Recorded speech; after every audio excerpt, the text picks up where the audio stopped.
We have come together from different places. We are at different stages in our journey through life. Our paths are varied, and we look at life in different ways. One thing we have in common: at one point or another, and to some degree or another, our lives have touched the life of David S. Parker. And so we've turned aside from our accustomed ways and gathered here to give expression to the thoughts and feelings that arise in us at this time of loss and completion. Let us now enjoy hymn number 1008, When Our Heart is in a Holy Place. Tricia's choice from the Teal hymn book. And it will be shown on the screen with photos of nature, including a couple with David enjoying the great outdoors. The words will also be on your screen. When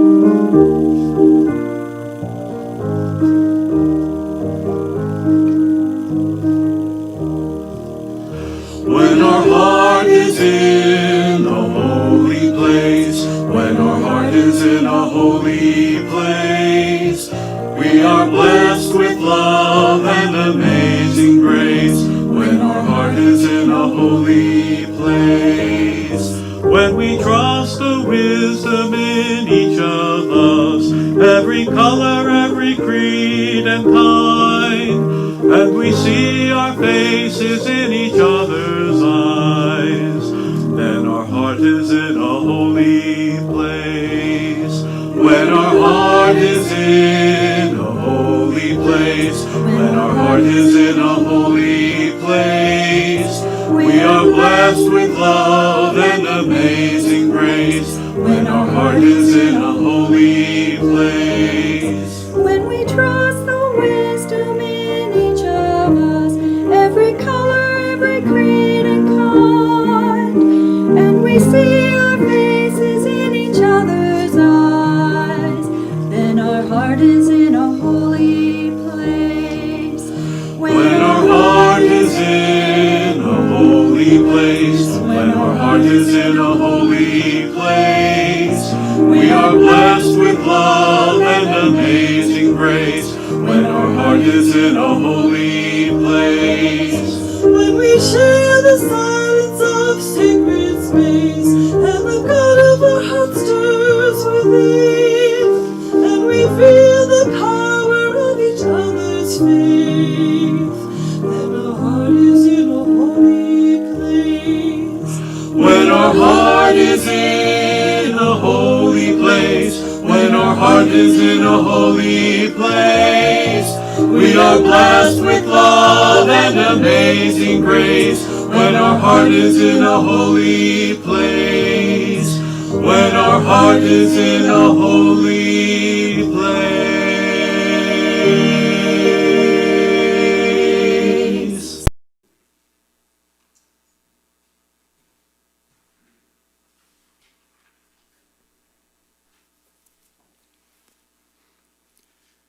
Let us be honest with death. Let us not pretend that it is less than it is. It is separation, it is sorrow, it is grief. But neither let us pretend that death is more than it is. It's not annihilation.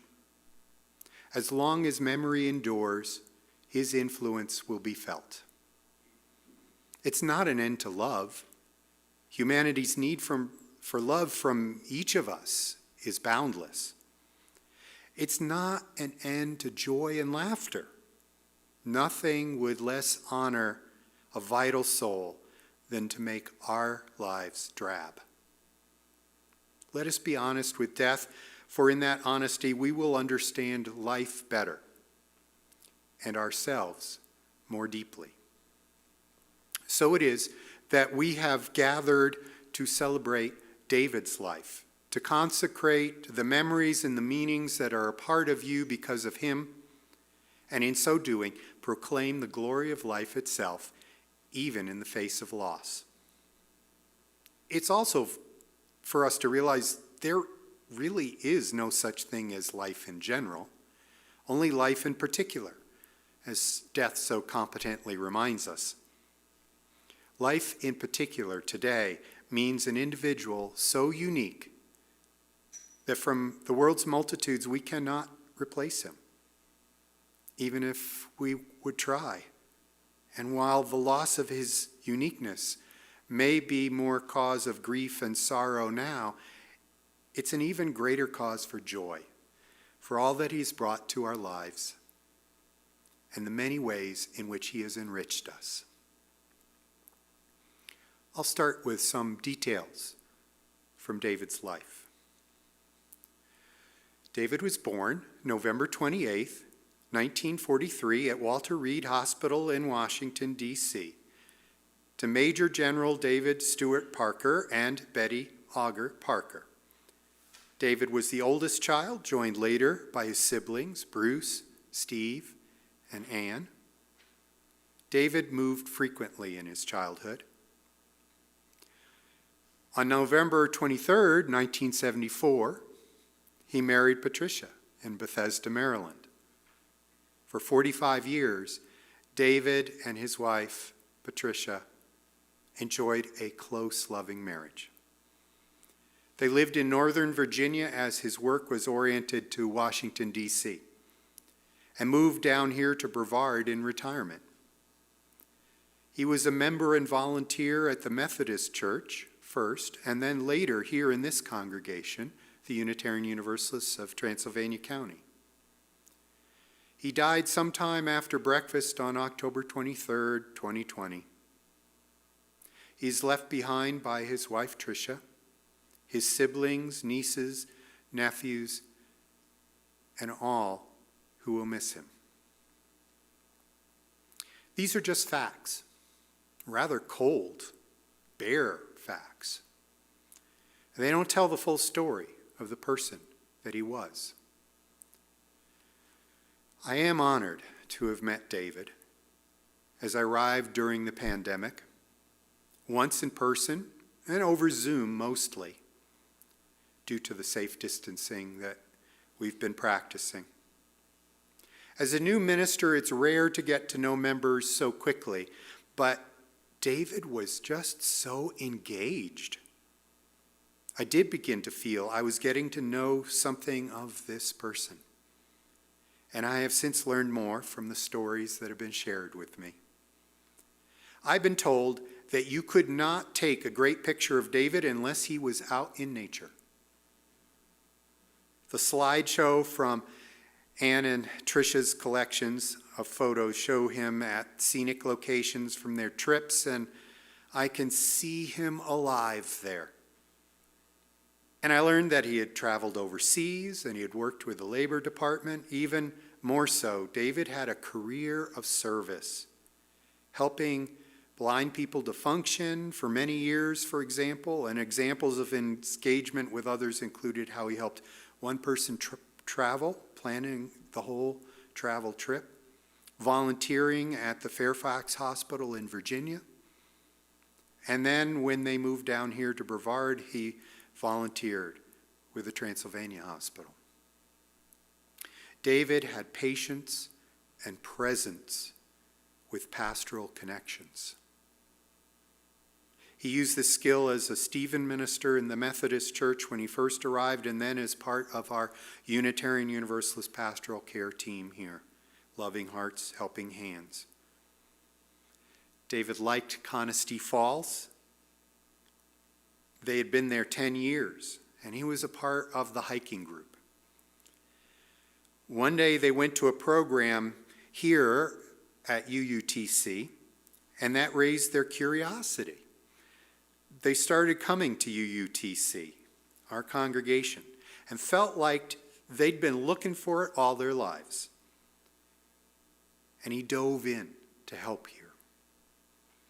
A little over 5 years ago, they left the Conisty home and moved to College Walk, which is where I met him along with many other Unitarian Universalists residents there one day. He shared love and care and leadership. And his loss is felt deeply. And I can say, David, I miss you. I suspect what little I have said will be echoed and enriched by the sharing of family and friends next. I'll start by reading the prepared statement that Tricia provided and has asked me to read on her behalf. And then we invite other family and friends who have prepared a piece to share. This is a tribute from Tricia entitled, How Do I Love Thee? One day, some time ago, I felt David was discouraged, so I sat down and wrote, Let Me Count the Ways lists. And after he died, I found the list he had saved among a pile of papers. I do not think that we ever took our relationship for granted. We cherished it. We worked on it. I was comforted to find one of his frequent love notes. Hi, sweet love of my life. I feel lucky to have you with me now. P.S. I'm going for a walk at Brevard College. He always made me feel that our relationship was important to him. He treated our anniversary as the year's most important holiday. Our long, loving relationship gives me strength now. David prepared for and accepted life's challenges. 3 months after our wedding, David prepared for a much-needed corneal transplant. From an organization for the blind, he got newspapers, books, and even a Braille Scrabble game. We were lucky to get a doctor who taught the fairly new practice. David had to stay in our apartment for 3 months.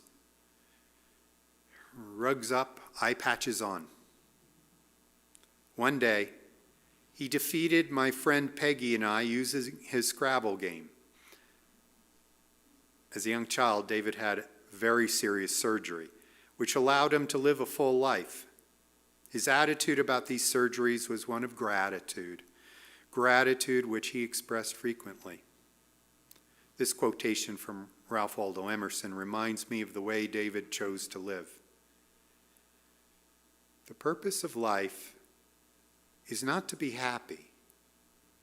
It is to be useful, to be honorable, to be compassionate, to have it make some difference that you have lived. In his career, he challenged himself. Government work that involved foreign travel, writing, often working on worker rights. I think his life of service was probably most important to him. After his successful corneal transplant, David wanted to help the blind, those who had not been as fortunate. I remember Charlie, who with David's help was even able to plan trips. David did this helping work for many, many years. David was a member of the Stephen ministry at the local Methodist church, and he listened to those going through life's tough challenges. He volunteered at Fairfax Hospital in Virginia and Transylvania Hospital here in Brevard. He ran our community board in Homes Run Acres, Falls Church, Virginia. Before David died, he was chairing the Loving Hearts and Helping Hands group here at this church. The afternoon before he passed, he came home happy that he had been able to meet outside with a group in person after so many meetings on Zoom. Intellectually curious, this trait we really shared. I used to jokingly call our house the Parker University. When COVID struck, we suffered emotionally and ordered books, films, and courses. Widely read, David consumed books on medicine, his favorite health gurus, philosophy, religion, history, nutrition, and fiction. Morally strong, spiritually developing, David's strong values showed in his words. What was in his heart showed on his face. His spiritual values were enhanced by this church in the free search for meaning in world religions, spiritual thinkers, sermons, and courses taught by church members. He had a love for the outdoors. It was a spiritual source for David. During our work life, for many years, we had walking in the woods vacations in West Virginia. Not as athletically strong. I was usually hanging on to a tree halfway up a mountain while David was at the top waiting. So when we moved to Conisty and Brevard, he went off on more all-day strenuous hikes. David cared for the body he was given for this life's journey. He was a bit of a health nut. Early in our relationship, David's father had a heart attack. Taking that as a warning, David followed a heart-healthy diet for the rest of his life. He was very athletic. Neighbors would comment on his enthusiastic grin and gym workouts in Conisty and his rapid morning walks around College Walk. Many of the sympathy cards I received observed David was a man of few words, but these words were worth hearing. Our second date talk in Harper's Ferry graveyard was a deep sharing that continued through the years. Our dinner table was short on small talk, but great on ideas. David was somewhat shy, but bold when it came to dancing. If he heard the song, "Can I Have This Dance?" I was sure to be embarrassed by being the first couple on the dance floor. Now, I am so thankful that I had this dance with David for so many years.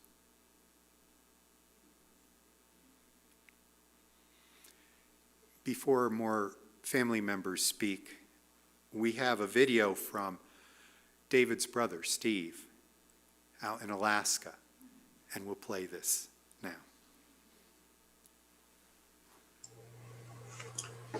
Hello, I'm Steve, David's youngest brother. He was my big brother.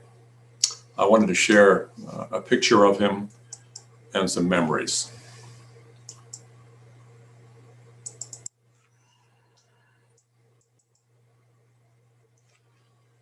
This picture was taken in North Carolina when Parker and I visited David in 2006. And it always seemed to me to capture a lot of what David represented. He was very thoughtful. He would sit and look and observe. He loved nature. He loved waterfalls, and I think he found them very soothing. So as a young child, perhaps the most awesome thing about David was this, what I thought was a huge scar across his back. I thought it ran from like one corner of the back all the way to the other. Later learned it actually wasn't quite as big as I thought. But to a young boy, it was very impressive. He had a heart surgery when he was 4 years old. And certainly this kind of, as an adult, I can understand how much, in retrospect, this wounded him and how vulnerable he was, and perhaps more sensitive and compassionate than folks who weren't so wounded so young. The other, one of the other outstanding memories of David was he loved bad jokes, particularly bad puns. He had a book called The Red Book of Jokes.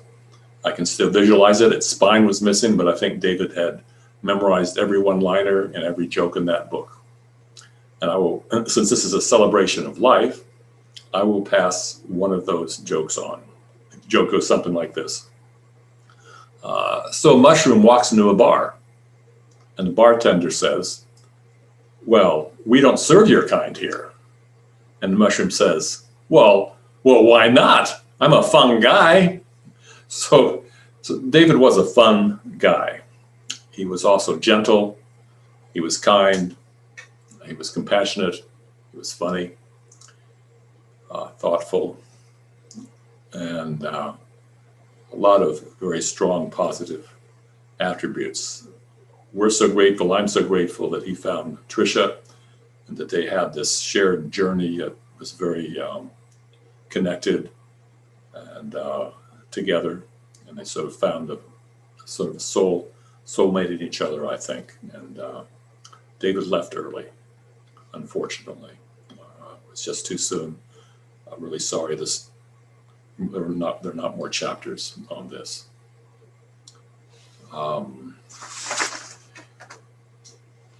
Yeah. So as I said, as I thought earlier, he was a bit like he's a big brother. He was a bit like the Big Dipper to me. He was this constellation that was in the sky, whether you could see the sky or not. And it was something that was always there, kind of a guiding constellation. It just seems wrong that he's not with us, but this is a great mystery, this journey. So I think David has gone to the stars, and I hope he has found his peace there. So goodbye, David, and thank you so much for part of this journey that we were together on.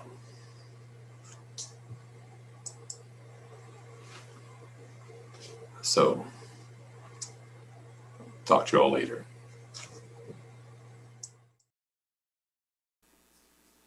And now invite our other family members to come forward, introduce yourself, and speak.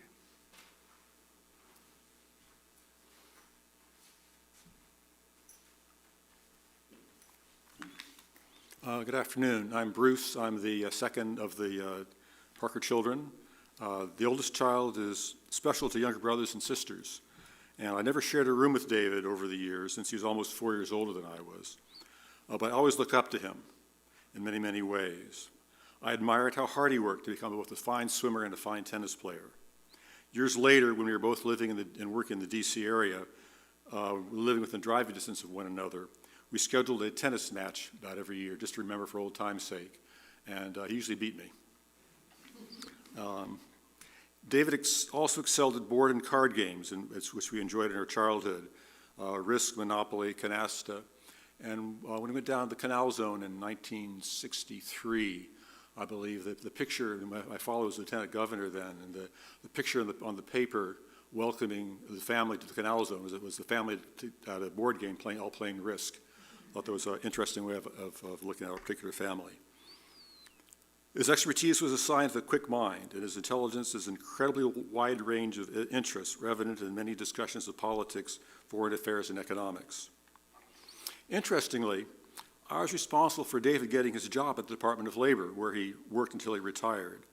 He got into a conversation one afternoon with a high school friend of mine, Andy Eaton, and discovered that Andy's father was working at the Department of Labor and was hiring an economist. And as they say, the rest is history. I'm so glad that I had the opportunity and my friend to be able to do that. I also shared David's great love of the outdoors. After his business trip to Vienna in the early 1970s, Peggy and I joined him for a short skiing trip in the Austrian Alps. And after David and Tricia retired to North Carolina, he had more opportunity for outdoor hiking, as you have seen in the other previous speakers. But since hiking is also a real passion of mine, I probably hike a couple of weeks every year, both nationally and internationally. We had often discussed our hikes and hiking trips. I was always impressed at the way that David worked to keep himself in shape and in good health. David was also the best man at our wedding. That was 52 years ago almost, even a very long time. And I cherish those memories. David took his responsibilities as the best man very seriously and made sure that no one was able to adorn our car. So as he drove off without any balloons or tin cans dragging behind us. And thinking of our wedding reminds us of David's love for Tricia, who brought so much to his life. It was great to have him as part of our family gatherings at our house over the many years that he lived in the D.C. area. We could see how much Tricia and David supported one another. It's hard to believe that he's no longer with us and part of our lives. I won't be able to hike or chat or play tennis with him in the years to come. Peggy and I will both miss him.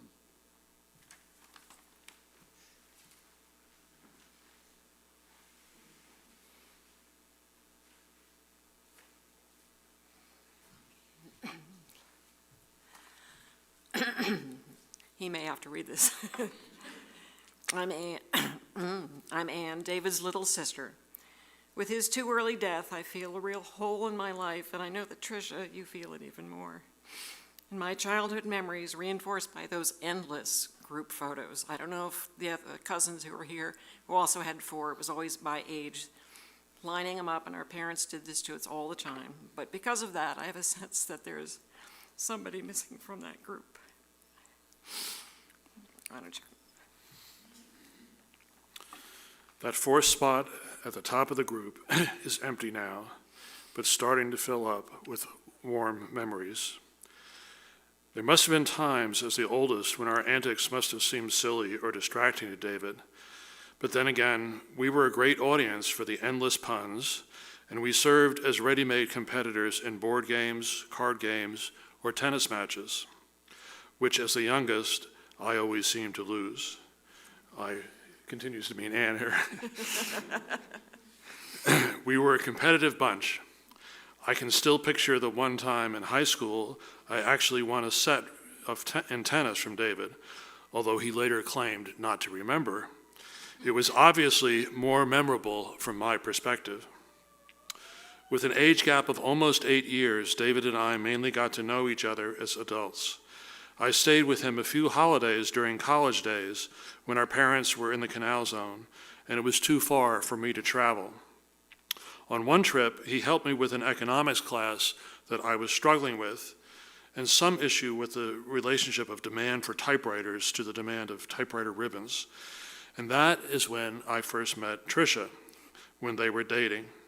And I could see from the way he lit up in her presence that something special connected them. In the following years, in family reunions at the beach or at birthday celebrations, I witnessed their enduring love for each other, often in the simple times of quietly reading in adjacent chairs or just looking at each other across the table. I had such warm feelings about the joyful Thanksgiving with Ariel's family in 2016, where David held the newborn twins, Griffin and Eliza, danced and played with Maya, and enjoyed feasting together. It makes me sad that he won't be around to see them growing up, and they won't get to know him. And with Thanksgiving so linked with his birthday, as well as your anniversary, Tricia, it's a holiday where he will be missed even more. All 4 of us Parker kids grew to love the out of doors. We spent a lot of time in nature as a family, skiing every weekend when we were in Oregon, or camping across country numerous times before it was a popular family thing to do. More recently, when I came to visit in North Carolina, hikes to waterfalls were always part of the plan. And when he came north to New York, a birthday wasn't complete without chocolate or a cupcake at the top of a climb. David always showed such reverence for nature, and it seemed to transport him to a calm, peaceful place. His spirit is there in the waterfalls and mountains. May he rest in peace, and may you have some solace in all that he brought to you, Tricia, and to others.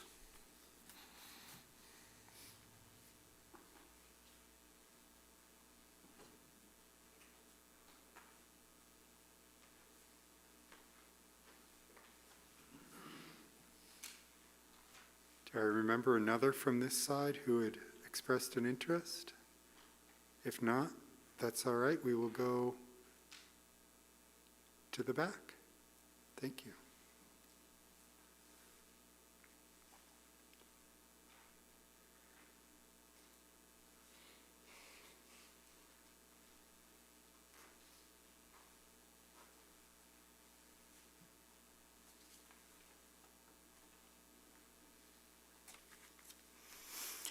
David was a brave man.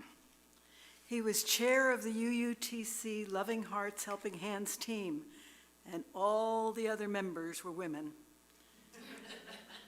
He was so soft-spoken and led a group of talkative people with such patience. It was a joy to work with him as he gave everyone time to talk and discuss things we could do as much as we liked. He was also so good at kindness to everyone. He and Tricia visited anyone who needed help, no matter where they were, in the hospital or caregiving facility or at home. They often made soup and brought it to people who needed that kind of support. Those were the days. Sometimes we had Loving Hearts Helping Hands teas or lunches. David always helped in the kitchen and always stayed to help clean up. By the end, many of us were tired and ready to go home, but David was there as long as help was needed. Our last meeting with David was something close to magic. There we sat in a circle of 8 chairs outside of UUTC on a perfect October afternoon, the first time we had met in person since the pandemic started. We were all delighted to be together, not virtually as in our many Zoom meetings. Leaves were falling all around us, the temperature was comfortable, and the sun wasn't in our eyes. David was indeed our soft-spoken leader, but that day he was more vocal. He had new ideas for the Christmas project and for other ways to lend our hands to a congregation in the middle of a pandemic. He talked more than he ever had before, bringing out the very best in his team members. And before we knew it, our meeting was over and we had covered all we needed to cover in record time. He connected with caring. He is missed.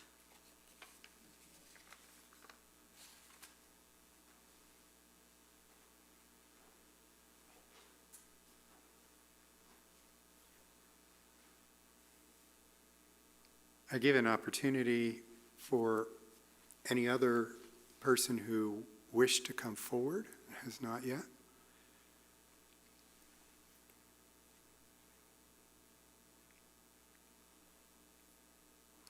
We will also have a chance to speak in the fellowship hall and to have the inclusion of our members and friends who've received the link to the Zoom reception, which we can tie into.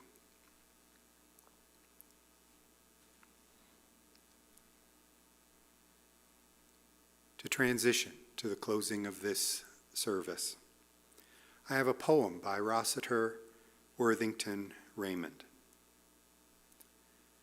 Life is eternal, and love is immortal, and death is only a horizon, and a horizon is nothing save the limit of our sight.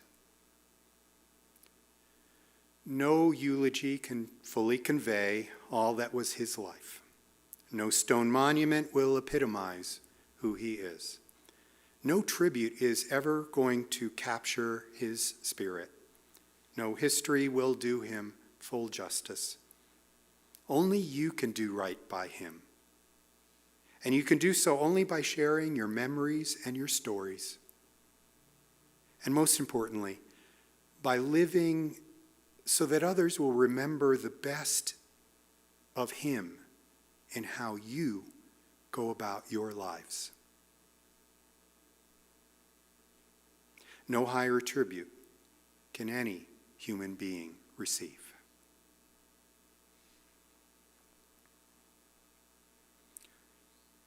Our closing music on the screen will be by Janice Cannon and Elaine Shaver. You do not walk alone.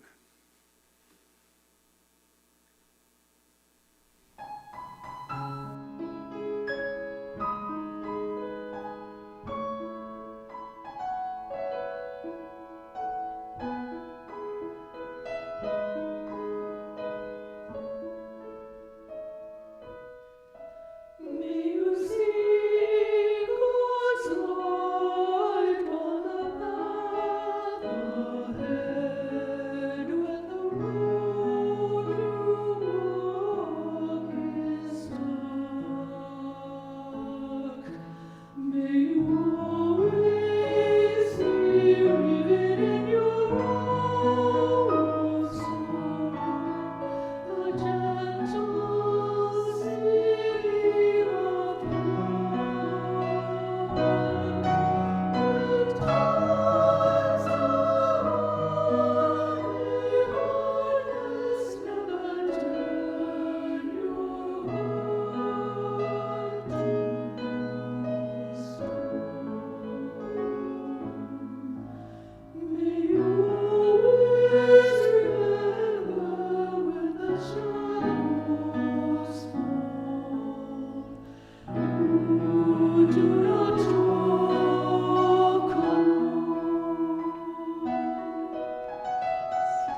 Hello, I'm Bennett, Kathy's brother, and I'd like to, Kathy, not you, Trish's brother.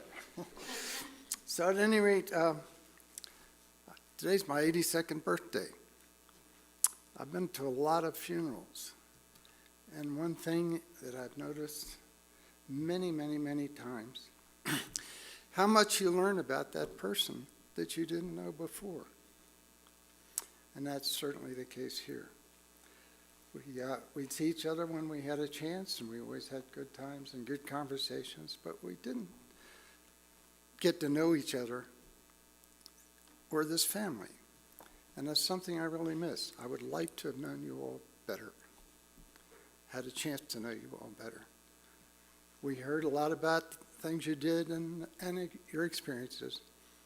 But unfortunately, it's just the way it works out sometimes. But he was a good guy. And I learned a lot about him here today. And I appreciate it. Take care.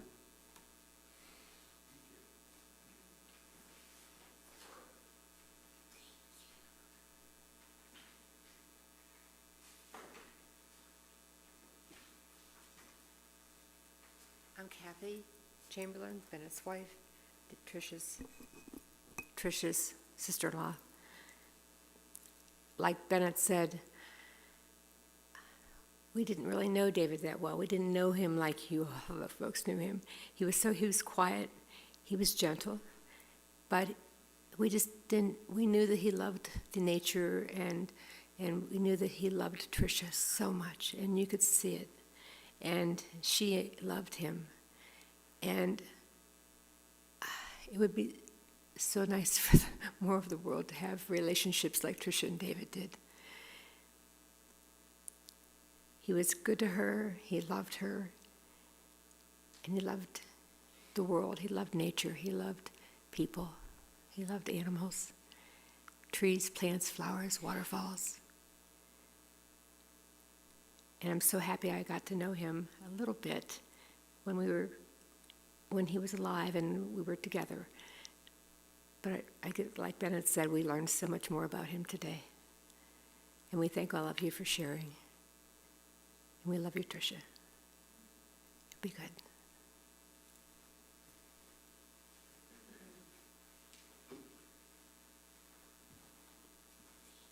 I think by now the audio video is set up in the social hall. I invite you to go as you are feeling the time to transition. That way, I believe Steve may be online and maybe some friends from the congregation. And it'll be through Zoom. So while you're in the social halls talking to one another, people will also talk in from the internet from their distant places. Please, that exit is the closest one straight into the social hall. Thank you all.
Thank